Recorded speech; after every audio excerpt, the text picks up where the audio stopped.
But the yak cheese that we found was it kind of looked like bits of coral, and it had absolutely no moisture. But it still had like yak hair in it, and you'd eat it. It kind of tastes like baby vomit, if I'm honest. But it's protein. It's fat and protein, and if you're stuck at -30 and all the roads are shut because you're snowed in, you're gonna eat it. You're gonna eat it. Yeah. Hi, and welcome to The Soft and Curious with me, Jessica Lay. Hopefully, some of these conversations can inspire thoughts and ideas that can potentially have the power to change your mind on a subject or change your entire experience of this life. Now on to the show. As the name of this podcast suggests, we are a curious bunch over here. And so for this episode, we get curious about cheese with my friend and foodie expert, Sam Studd. For many of us, I guess cheese's allure lies in its rich history, diverse textures, complex flavors. Its artisanal craftsmanship has made it a beloved culinary delight worldwide. But while I love cheese, honestly, I have a confession, and that is I'm no foodie. I love to eat, but I'm pretty hopeless when it comes to really noticing food or retaining any food information. I have so many friends who are foodies. I've just managed to ride on their coattails wherever I am, and I get to eat all the best things, but I don't really know anything about those things. So I'd like to know more. And I learned a lot talking to Sam. Sam and I have been friends for years. He's one half of the Studd siblings. He lives up here in Byron, where I live too. I remember first floating the idea of a pod with him when I met up with him in Paris last year, and he was so encouraging. Sam works closely with his sister Ellie, and together, under the guidance of their dad, Will Studd, they've carved out a distinguished expertise in cheese. In my wide-ranging chat to Sam, we talk about his career spanning 2 decades, his discerning palate, his insightful historical knowledge, and he's got this expertise on what cheese is a real crowd pleaser. We also hit my favourite part, which is the most recent far-flung place he's gone in search of cheese. I hope you enjoy this soft and curious conversation with Sam Studd. Hi, Sam. Hello. I am going to firstly ask you, how would you describe your job? It's a multifaceted job. So essentially, I work in a family business, and what we do is we hand select cheeses from around the world. We only work with family-run businesses, which is similar to ours. So not tiny production, but not massive industrial production. And the concept or the ethos of our company is that we want you to pick up one of our products and know that it's the best cheese within that class. Yeah. So essentially, sourcing is one of my jobs, and then I do a lot of the sales and education and customer fronting as well. Because your dad is Will Studd, who is an English-born cheese specialist. Yes. And I'm just going to look at this. International cheese specialist and master of cheese. He's born in England, but he lives here in Byron. Yeah, that's an interesting story in itself. So Will is obviously my father, and he kind of fell into the cheese game. So I think it's early 70s. My timeline might be a little bit off, so apologies in advance. But essentially he studied... He'll think you aged him or what? Yeah. Well, he's been working in cheese for 40 years, so that should be sort of somewhat of a gauge. But essentially what happened was that, and this is a shortened version, is that he went to Leeds University to study finance and economics, and then got a corporate job and fucking hated it, as most people do or would, and ended up stacking shelves at a local delicatessen and got the opportunity to take over the deli. And always had a passion for food, and then that sort of was his introduction into sourcing and building up supplier relationships. Yeah. And I think might have got the numbers wrong or inflated them, but I think he had, I'm just going to go with the number 12. It's either more or less than that, shops in London, all around London, and he used to select, really got into British cheeses, but would sell everything like caviar. Lady Di used to come in and buy an egg salad. Oh my sandwich. God. God. Okay, this is going to be low-key my goal on this every episode of this podcast is get Princess Diana mentioned. She's pretty great. Wow. What did she buy? Egg salad sandwich, apparently. You've got me distracted. Oh, yeah, and so that really introduced him into cheese and the finer things, especially all things food. And then actually my mum fell pregnant with my oldest sister, and my mum's Australian and didn't want to bring up a kid in the UK. So they decided to migrate to Australia. And then from that's where sort of the cheese, I'd almost call it an empire. The cheese business started because there was nothing here. When he arrived in like the early 80s, it was like block cheddar, young, medium and old. Like Bega. No shade to Bega or anything like that. But yeah, just like your but just like your standard supermarket cheeses. Because we are so far away. Well, I think the Australian dairy industry and especially the cheese industry was revolutionised by Mr. Kraft after the Second World War. Mm-hmm. So Australia's agricultural industry is primarily based off industrial practices, which is great. Like people forget, like post-World War, there was food rations and there wasn't a lot of food. So if you can industrialise food production, that means everyone can eat. We tried to do this podcast last week. Yep. But you were unavailable. Yeah. Because you were in India in the hills on a motorbike. For how long? Well, I cut it a little bit short. So I went away with two of my really good friends, Zach O'Connor, who is a teacher up in Arnhem Land, and another friend of mine, Sam Churnside, who's a graphic artist. If you haven't looked him up, you should. Shout out to him. Yeah. And we'd kind of been conceptualizing this trip talking about this trip for the last two and a half years, and we went up to the northern region of India, a place called Ladakh, which is on the border of Tibet, Pakistan and China.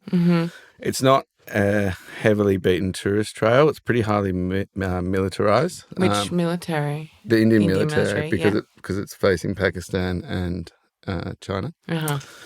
And we went there and we had this romantic idea of riding our motorbikes through the Himalayas for 14 days. But after 10 days, it turns out it was quite difficult. Is it hot, cold? What's the temperature at the moment? It's just that we're about, I think we fly into Leh, which is about 4,500 metres above sea level.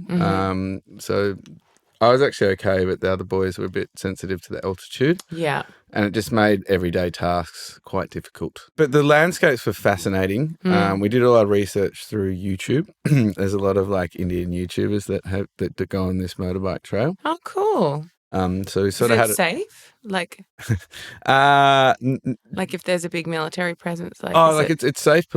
Relatively safe politically. The roads are pretty outrageous. You know, like you look over the side and there'll be like buses all crushed up and stuff like that. But yeah, we found it relatively safe. It's a pretty unbeaten path, as I said, for Westerners. Like the rest of India, I feel like is pretty well explored. Yeah. But yeah, it's amazing. Freezing cold, boiling hot. It's everything. So like because we got to about 7,000 meters above sea level, and so even if it's freezing, you still get like I look like I've got a tan now. I know you do. But that's from wind chill and everything else. I love motorbikes. I think it's a great way. There's a lot of self-reflection because you're kind of encapsulated in your helmet, and you can't listen to. Or I guess you could listen to something, but there's a lot of self-reflection, and I don't know. I did not to get too spiro about it. No, but it would have been a pretty spirit. I reckon, like places like that, and especially with those big, wide open landscapes, you can't help but be like a bit like spiritually reflective, right? Yeah, it felt like a different planet. Like up there, like the landscapes almost like Mars-like. Like there's very low vegetation. Big open plains, and then there's these giant lakes. Yeah, the landscape there is fascinating. I'd never seen anything like it. Is it a lot of people around? Like, I mean, India's so... No, I guess India's always pretty intense, and it really teaches you patience and sort of a bit of reflection. If you get upset by the small things, you'll go insane. But there wasn't a lot of people on the road. There's a lot of trucks and a lot of military. So you'd be driving around like tanks and anti-aircraft missiles and stuff like that. Wow. But you can't take any photos of them. So. Yes. Oh, okay. You can't? Well, no, because they arrest you if you do that. And there's military checkpoints the whole way around. We had a romantic idea that we'd be camping on the side of the road, but that wasn't really an option. And also just with the amount that we could carry. So there's like homestays that you can stay in. Amazing stars probably at night and stuff. Like amazing stars. But to be honest, we'd go to bed at like 7:30 every night because we're so exhausted. How very unlike you. Yeah.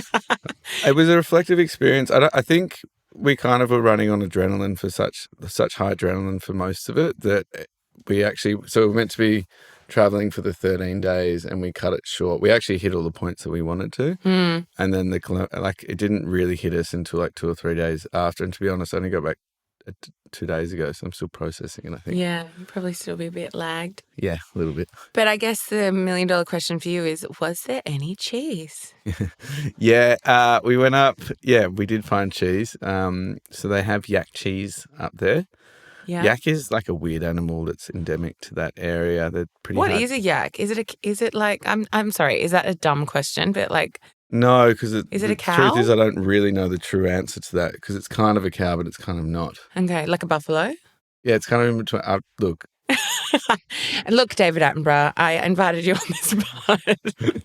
It's an animal that's endemic to the Himalayas that has been used for sustenance for thousands of years. Yeah. And they're pretty unruly. Like they're not like a cow or they'll come up and show any affection. They'll charge you.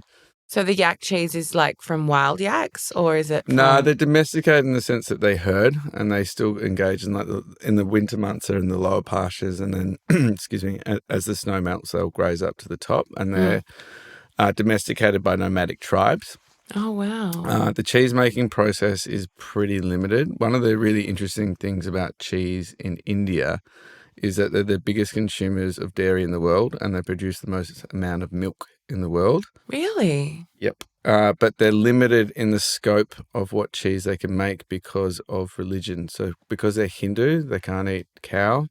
And so you need most cheeses that you get in Europe are made with the fourth chamber of the animal stomach, okay, which is called rennet. But if you don't have access to rennet because of religious reasons, it means that you can't make that many different styles of cheese. So they have paneer. It's all like fresh curd cheeses. They can't make hard cheese. I'm just trying to think, when you say like they're the biggest consumers of dairy, like what? I guess they have yogurt. Yogurt, paneer. It's like all their cooking is based around milk. Oh, right. And ghee. Yeah. So did you found these tribes people? I did find them. It took 7 days, and it was because they're nomadic. Like, where were you looking? Well, they're nomadic, but it was the snow had melted, so they do have encampments, and then they roam around because there isn't that much pasture land, so they have like a base, but then they'll walk around. What were these people called? So it's the nomadic tribe called the Changpa tribe. They're semi-nomadic, so they do have fixed dwellings, but they do go away chasing different pastoral lands because there's not much up there because nothing grows. Yeah, like they can't farm. Like the wind surely, and it would be dusty, right? Well, it gets to -30 there in the winter. So Celsius. Yeah, and it's about where we found them is about 6,500 meters above sea level. So there's there's fuck all vegetation there. Wow. So they're nomadic in their partial grazing practices, but in the winter they need to come back down. So the idea is that when they have a seasonal flush of milk, they'll collect it. They essentially just make a lactic set cheese, and then they dry the shit out of it, and then they eat it. To be honest, it's not particularly tasty, but to bring it back to cheese, like cheese is made out of necessity, and it's a sustained nutrient source. So if you think about it, like the whole cheese making process is essentially extracting moisture or water out of milk, allowing you to eat it at a later date. So that's exactly what they're doing. They're sustaining themselves through the winter through this nutrient source. Yeah. What does it look like? Like, is it a block? So there's different types. So all throughout, like the most popular ones that people see would be in Nepal, where they have quite a lot of yaks, and they put like yak butter in their tea, and it's a way that they sustain themselves throughout the day and give them an energy source. But the yak cheese that we found was kind of looked like bits of coral. And it had absolutely no moisture, but it still had like yak hair in it, and you'd eat it. It kind of tastes like baby vomit, if I'm honest. But it's protein. It's fat and protein, and if you're stuck at -30 and all the roads are shut because you're snowed in, you're gonna eat it. You're gonna eat it. Yeah, fair enough. Actually, I was watching an interview with your dad, and they were in somewhere in Scandinavia, and I think they were doing. I think it was like wild elk or something. Yeah. And reindeer? It was like the most expensive cheese. Actually, let me just have a look because I remember watching it and I was like, oh. It was the most expensive cheese, and it was from wild moose. Oh, yeah, I've never tried that. Yes. But he was, because I feel like not just in the hills of, somewhere in India, but like I feel like people would give you cheese to try or just food to try on your travels, and you have to diplomatically kind of give an opinion on it. But like, what if you don't like it? Like if you, because I remember your dad in this interview, he was like, that didn't taste as bad as what I thought it would. Like that was his diplomacy. And then he was like, it's interesting. I was about to say that the tagline when, because even when I give cheese talks and stuff like that, people will do their home cheese making. And, sometimes it's good and sometimes it's... Oh, to bring to you to try. Yeah. And sometimes it's good and sometimes it's awful. But like the fallback line is always like, oh, wow, it's really interesting. Kind of gets you out of trouble and then you can sort of spit it. Yeah. Because you don't want to upset them because, it takes months, doesn't it? Like, well, it depends on what you're making, but you just don't want to upset people in general, really. Yeah. Like if you can dart around it and just be like, oh yeah, it's interesting. Yeah, true. Well, you brought some stuff for us to try. Yeah. What did you bring? Well, I actually brought you stuff to take home. Oh, well, thank you. I can talk you through them if you like, or do you just want to try the one? I'll try one. Just give me one. What have you brought? You brought the halloumi. You've given me that before. That's so good. Fried. Yeah. So I brought you the Concron butter from Normandy, which is made in a bird of Barat, a handmade halloumi from Cyprus, and then a really stinky Normandy camembert. Yum. Do you want me to tell you about camembert? Yes. Can you do? Yes. I was like, that's the one I want. Okay, yeah. I'll ask you a few questions. How about that? Yes. Can you tell me the difference between brie and camembert? No. I've asked you here today because I like eating cheese. It's like wine. I do not absorb food information. Like, I don't even know the difference between a calorie or a kilojoule, like to that point, or taste or anything, because I just don't, it's not like fashion or movies or like the Kardashians or something where like all information sticks in my brain. Like, I'm sure someone's told me, but I don't know. I think food, like there's a lot of assumed knowledge, which is due to your past experience. And the reality is for me, I've been surrounded by good food and especially cheese since I was born. So like, it's my job to demystify the world of cheese to you. Yes. Well, no, I don't know the difference between brie and camembert. All right. Do you know which one came first? No. I'm going to just guess and say camembert. It sounds older. No. So brie was the original cheese. It's from the Ile-de-France region, which is a 150-kilometre radius around Paris. Mm-hmm. It used to be made by peasants and by monks or the monasteries. And any excess cheese that they had, they would transport into the Parisian markets in between sheets of hay and then sell them to the general public. During the French Revolution, they decided that religion was a terrible idea and they started beheading all the monks. And as you can imagine, if you saw your mate's head get cut off, you'd probably be like, fuck this, I'm out. Yeah. And one of the monks was running away from Paris during the Revolution and was passing through the town of Normandy, which is about a 3-hour drive from Paris. It's a bloody long way because they wouldn't have cars back then. And a lady called Marie Harel, well, this is how the story goes, hid the monk in her annex, and in exchange for his saviour, he showed her how to make the brie-style cheese. So essentially, brie and camembert are exactly the same recipe. Well, pretty much the same recipe, but it's a different tour. But camembert really didn't start to hit its stride until the industrialization of France. Because as you can imagine, if you're drawing everything by horse and cart, it's going to take a long time, and anything perishable would not make it to the Parisian market. So when they had the industrialization of France, they built a train network, and suddenly the Norman area had access to the Parisian markets. And Normandy's beautiful. It's like by the ocean, big green rolling hills, and the pastoral grazing land and the biodiversity is fantastic. But they needed a way to transport the cheese. So what they did is they got these wooden boxes, which this cheese has here, which were traditionally used by the chemists. That's where you'd get like your herbs when you had the flu or whatever. Yeah. Actually, the flu would probably kill you back then, but that's how you get your herbs. When you had like, I don't know, probably syphilis or something. Like, that's what they all had back in France, didn't they? I think so, yeah. And so they put it in these wooden boxes. wrapped it in a wax paper, and then sent it off to the Parisian markets to take advantage of that.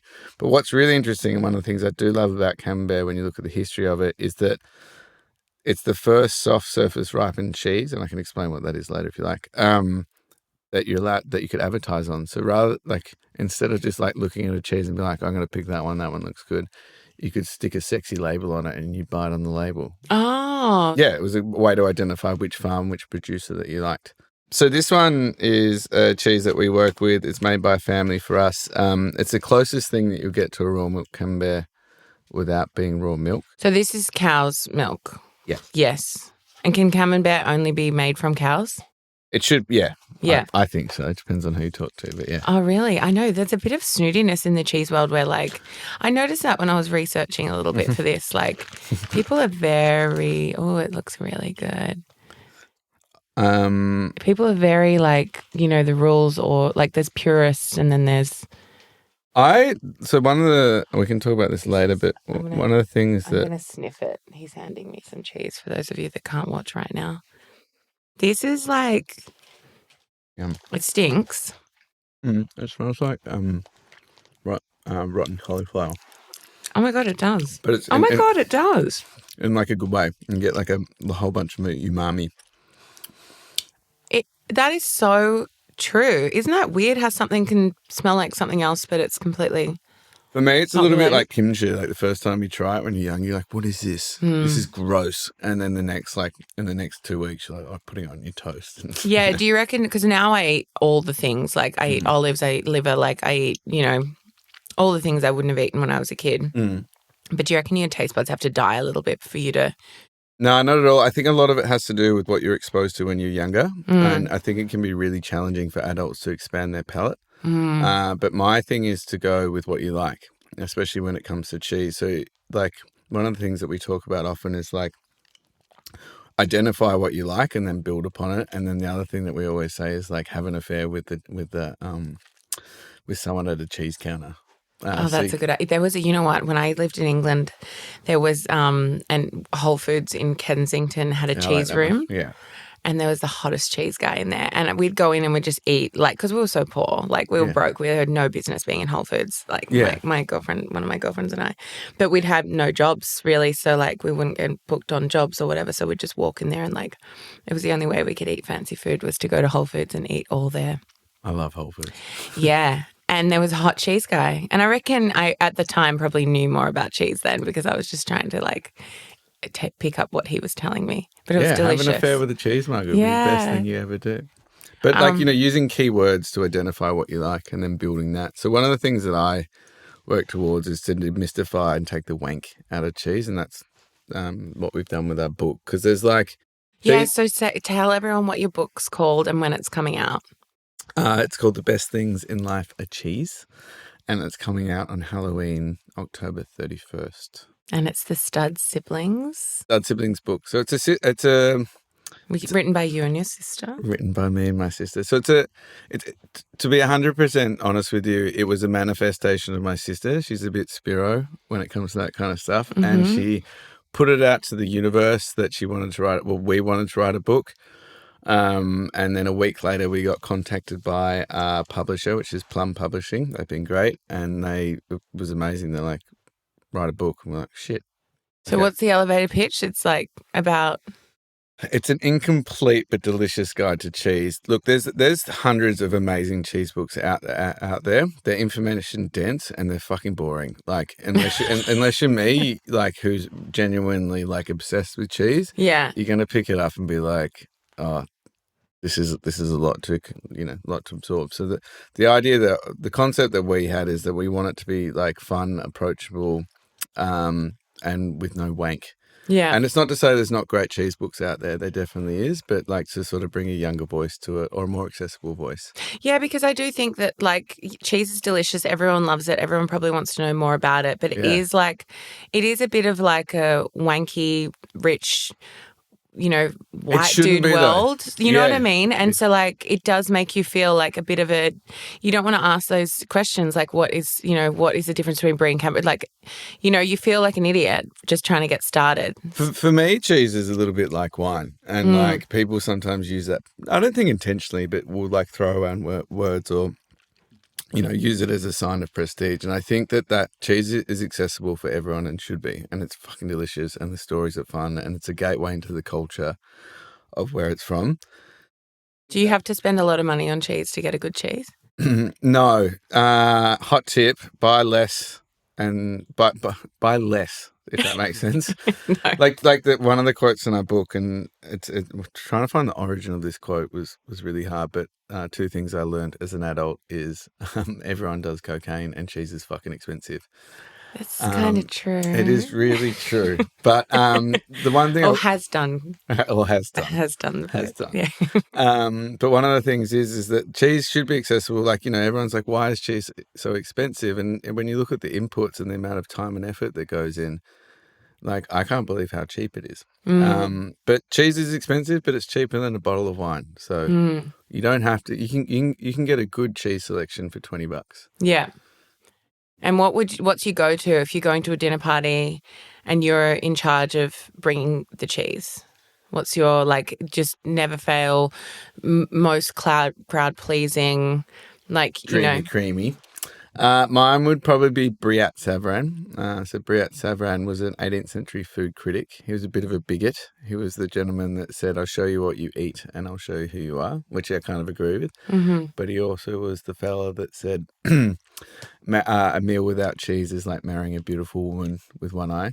I don't think you can get away with that anymore. Mm-hmm. Anyway, it was a cheese that was developed, but it's a lactic set cheese from the Champagne region. It's a triple cream cheese. So what that means is if you took all the fat out, 75% of what would be left would be fat. So it's the cheese of indulgence. Yum. The one that we select has got this really dreamy, creamy lactic finish, and it's got a special yeast on it called geotrichum, which is a non-industrial mold. Anyway, that's a whole bunch of mumbo jumbo. Yeah. All you need to know is you get that, you take a bite of it, you let the fat coat your mouth, then you take a bottle of bubbly, and you take a sip, champagne preferably, but bubbly, and you let the effervescence cut through. And then it's the most amazing mouthfeel. And like if you go to a potluck, you can just buy that. They're normally like $25. Yeah, right. You bring it. You don't have to do anything. Everyone thinks you're amazing. And everyone thinks you're just like super fancy. Actually, what you mentioned is a chaser is important. A cheese chaser, isn't it? I don't know. Depends in what context. I think cheese. So for me anyway, I think that the cheese should be the star of the show. Mm-hmm. Well, you would say that. Yeah, of course it would. It's in my vested interest. But no, I really believe if you spend money on non-industrial cheese, you really get an amazing flavour profile. You don't need to do a pairing. Mm-hmm. If you are doing a pairing, it's pretty easy. Like you want either contrast, crunch, or what grows together goes together, that sort of thing. Oh, that's a smart one. So like what would be an example of that? Like if you want figs, what would you have? Figs and saganaki are really good. Have you ever had that with honey? Yeah, I think I had that in Greece. Yeah. Yeah, that was really good. I'd never had saganaki. It was mind-blowing. Like I had like a steak of it with this honey and this light battery. It's so easy. I was like, yeah, it was orgasmic. Yeah. Wildly. Cheese can be orgasmic. Yeah. It was intense. Okay, so fig. And then what else? What's another one? Well, the champagne, the Brillat Savarin. Mm-hmm. Comte and wines from the Jura. If you want some weird pairings, yes. Comte and filtered coffee is really good. Oh, really? Or oolong tea for non-alcoholic ones. Like aged goudas and dark chocolate are pretty amazing. Really? That does not feel like that goes to me. Try it. Delish. Okay. Don't knock it. I will. I'll give it a go. I love cheese. I love all cheese. But I was going to say probably one that I would stay away from, which I saw your sister Ellie tried. The maggot cheese. The maggot cheese. Now, I don't know if you, can you tell us a little bit about that or? She would know a lot more than me. I've never experienced it. What I do know is that they do encourage the maggot growth and they mature it in. Well, they say it's katsumatsu. Katsumatsu. Katsumatsu, literally Japanese. Rotten and putrid cheese. And it's illegal. Yeah, apparently it's like banned, prohibited. And it's from, is it Sardinia? Yeah. I love Sardinia. That's like my favorite place on earth. It's incredible. Apparently it's got really expensive since White Lotus. Oh, really? Is Why? White Lotus filmed there? Or No, that's maybe they're making one there. No, it was. I reckon I lied. No, they weren't in Sardinia. No, someone told me that at the pub. And Sardinia looks like WA. That's what it looks like. Really interesting history there. It's where they had a slave uprising and they killed all the Romans. Oh, really? Got books about it. Well, it's just such interesting energy, and the food was insane. Like suckling pig, like incredible cheeses. But yeah, I didn't come across this rotten cheese. Look, I think it's reserved and it's almost like got the shot factor. But one of the things that I do find interesting and playing into the cheese again, obsessed, is that cheese is often a reflection of place. So when you go to Sardinia, the cheese is, Sardinia is hot and spicy and the cheeses are hot and spicy. Yeah. Yeah, bitey. Yeah. Yeah. And the people are bitey, of course you eat that, Oh my God, I went running and I saw like so many snakes every day. Like, Did you? But they're all not poisonous because it was isolated so they don't have any venom. But there was like, I would go running and they weren't scared of me. I just kind of have to hop over them and keep going. I find that really hard. Hopping over the snakes. Well, once I knew they weren't poisonous, I was like, oh, just don't chase me. But it really feels like Australia, which is really interesting. Isn't that wild? Yeah, and it's got gum trees everywhere. Introduced eucalyptus, yes. But because it's the sounds and like the cicada sounding, I don't know. It was beautiful. It was stunning. I haven't been there for ages. Yeah, well, I would go back anytime. Well, yeah, I'm not in a rush to eat maggot cheese, but I want to eat the rest of this. Mm-hmm. So when's your book coming out? October 31st of this year. So that's a good Christmas present for people It's a listening. fantastic Christmas present. Pre-order's available now. Yeah. And it's available at every good bookshop.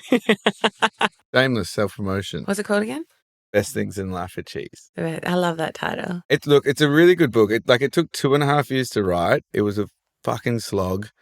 Like, it nearly broke me and my sister. We learnt so much about each other, but also, there's some nuances that we had to pick up in terms of the cheese world, and it's something that I'm genuinely proud of. Like, you put that on the table and it's like, it's good. We talk about cheese pairings as like, tasting cheese we refer to as like sex. It's all about touch, taste and feeling. Oh, so that's a fun way to like interact with it. And then there's also like, with pairings like swipe left, swipe right. So it's like it's an easy book to digest and understand. The irony is, though, if I eat too much cheese, sex is the last thing I feel like doing. That's why you're having sex while you're tasting the cheese. No. Yeah, look, one thing, everything in moderation. Everything in moderation. Including moderation. But I often find that if I eat hard cheese, you can go perform. Yes. Yeah, no, it is. It's just something about the softness. It's so indulgent. Cheese is indulgent. It is. Well, thank you, Sam. I'll put all the links to your book and where people can find you. Thank you. Thank you for coming. Thank you for spending this time with yourself and the soft and curious. If you enjoyed, please rate and review this episode and share it with your friends. It's how we grow. I hope you're feeling joyful and kind. This episode was made on Bundjalung Country. It was produced and presented by me, Jessica Lay, and technical production and arrangement by Podpaste. Thank you to Blueberry Music Studio, where we record.